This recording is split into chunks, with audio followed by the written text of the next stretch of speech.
హన్మకొండలోని పింగిలి మహిళా కళాశాలలో ఓటు హక్కును వినియోగించుకున్నారు ఎమ్మెల్సీ అభ్యర్థి ఏనుగుల రాకేష్ రెడ్డి. నేను ఇప్పుడే వడ్డపల్లిలో ఉన్నటువంటి పింగిలి కాలేజీలో ఓటు వేయడానికి రావడం జరిగింది. నేను వచ్చేసరికి ఓటర్లందరూ కూడా బారులు తీరడం జరిగింది. ఒక మేధావి మౌనం సమాజంలో అనేక అనర్థాలకు దారితీస్తుంది కాబట్టి క్యూలు కడతా ఉన్నారు. నాకైతే సంపూర్ణమైనటువంటి ఒక విశ్వాసం ఉంది. పట్టభద్రులు ప్రతిభకే పట్టం కడతారు.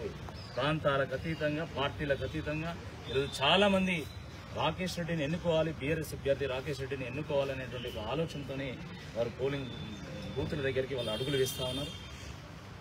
నేను ప్రజల్లో దేవుణ్ణి చూసినటువంటి వాడిని, ప్రజల్లో దైవత్వాన్ని దర్శించినటువంటి వాడిని, ప్రజాసేవ చేయాలనేటువంటి ఒక తపనతోని 11 ఏళ్ల క్రితం నేను ఉద్యోగం మానేసుకొని అమెరికా నుండి తిరిగి భారతదేశానికి వచ్చి నేను రాజకీయాల్లో చేరినటువంటి వ్యక్తిని కాబట్టి నేను ప్రజలతో ఉన్నా, ప్రజలతో మమేకమయ్యాను.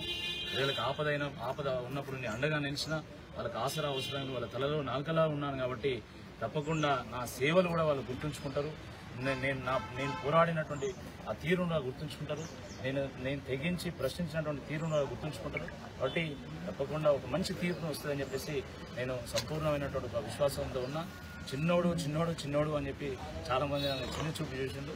కానీ నువ్వు చిన్నోడివి కాదు అని చెప్పి కేసీఆర్ అనేక సంవత్సరాల నుండి, దశాబ్దాల నుండి నడుస్తున్నటువంటి ఒక పార్టీ కాబట్టి చట్టసభల యొక్క గౌరవాన్ని పెంచాల్సినటువంటి బాధ్యత వాళ్ళ మీద కూడా ఉన్నది. కాబట్టి ఆ గౌరవాన్ని కాపాడేటువంటి వ్యక్తి రాకేష్ రెడ్డి మాత్రమే అని ఈరోజు కాంగ్రెస్ పార్టీ కార్యకర్తలు చర్చించుకుంటున్నారు. మా అభ్యర్థి కాదు, ఇలాంటి వ్యక్తే కావాలి.